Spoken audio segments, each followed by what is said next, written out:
Sistem pencernaan manusia. Pencernaan manusia terjadi ketika makanan berada di dalam mulut dan dicerna oleh organ-organ pencernaan yang spesifik.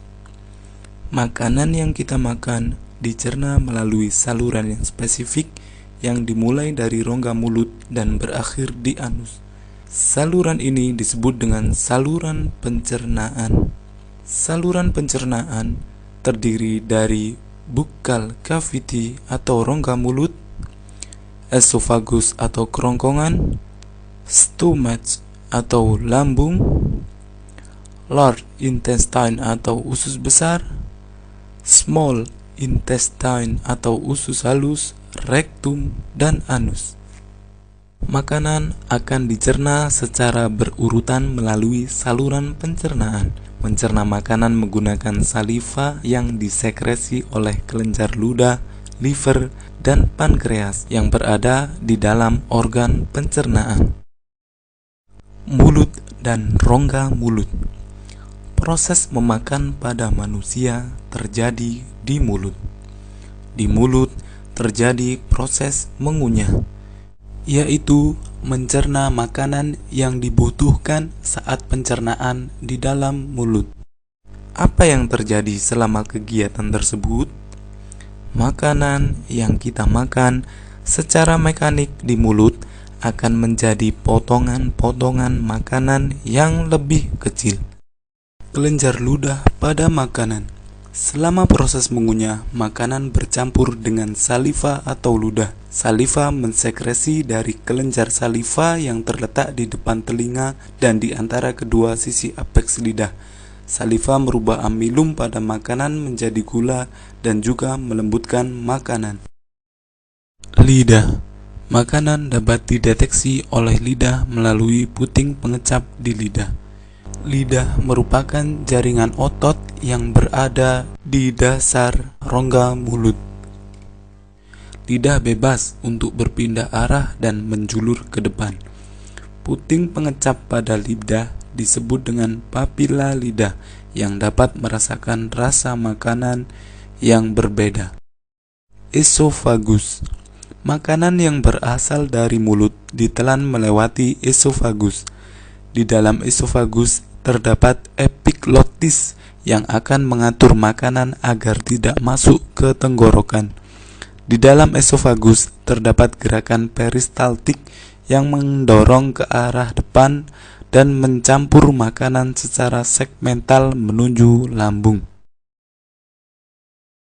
Lambung. Lambung berbentuk seperti kantung berotot. Bagian atas lambung dekat hati lanjutan dari muara lambung disebut kardia. Bagian tengah berbentuk kantung disebut fundus. Bagian bawah dekat usus disebut pilorus. Di dalam lambung, makanan tercerna secara kimiawi. Makanan bercampur dengan mukus. Getah lambung terdiri atas air, asam lambung atau asam klorida, serta enzim pencernaan yaitu pepsin, renin, dan lipase.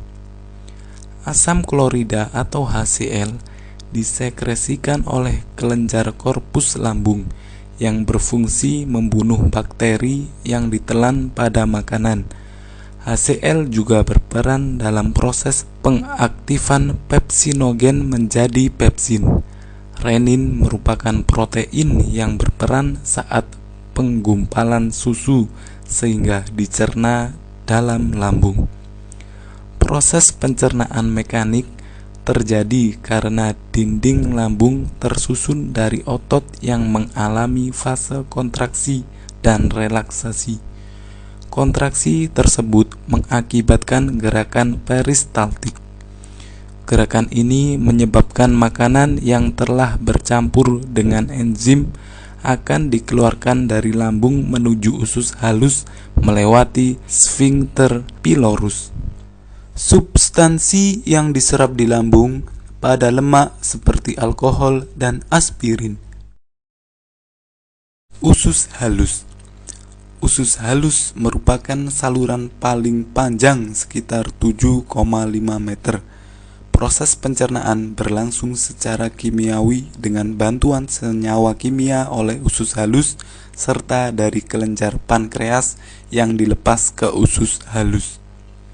Hati merupakan kelenjar terbesar pada tubuh manusia yang terletak di atas lambung sebelah kanan dan berwarna coklat. Hati mensekresi cairan yang berasal dari kantung empedu atau gallbladder. Kantung empedu berwarna kehijauan yang berfungsi mengemulsi lemak dan menetralkan asam. Pankreas berbentuk seperti daun dan berwarna keabu-abuan yang terletak di bawah lambung. Pankreas menghasilkan getah pankreas yang terdiri atas air, garam, sodium bikarbonat, dan enzim. Enzim tersebut adalah amilase, lipase, dan tripsinogen yang belum aktif. Amilase berperan memecah zat tepung menjadi gula, lipase berperan memecah lemak menjadi asam lemak, sedangkan tripsinogen berubah menjadi tripsin, dan tripsin memecah protein menjadi peptid dan amino. Makanan yang telah dicerna siap untuk diedarkan oleh darah. Penyerapan sari-sari makanan berada di usus halus. Sari-sari makanan diserap oleh usus penyerapan atau ileum yang dilakukan oleh junjot usus atau vili yang menjadikan permukaan penyerapan menjadi luas. Vili tersusun oleh pembuluh darah, pembuluh limfa atau lakteal, dan sel epitelium. Zat-zat seperti asam amino, glukosa, vitamin, dan mineral diserap oleh pembuluh darah yang berada pada vili. Darah yang mengandung sari-sari makanan diedarkan menuju hati untuk disimpan, dan yang lainnya diedarkan ke seluruh tubuh. Proses ini disebut dengan penyerapan. Makanan yang tidak tercerna dan terserap menuju ke usus besar.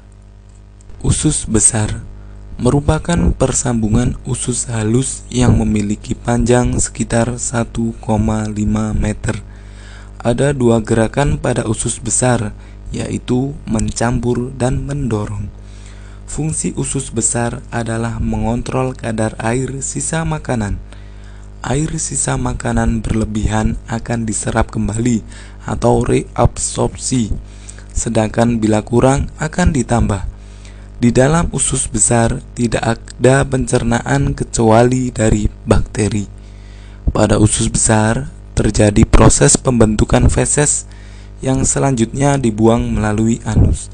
Sebelum dibuang, feses terkumpul dalam rektum yang merupakan bagian akhir dari usus besar.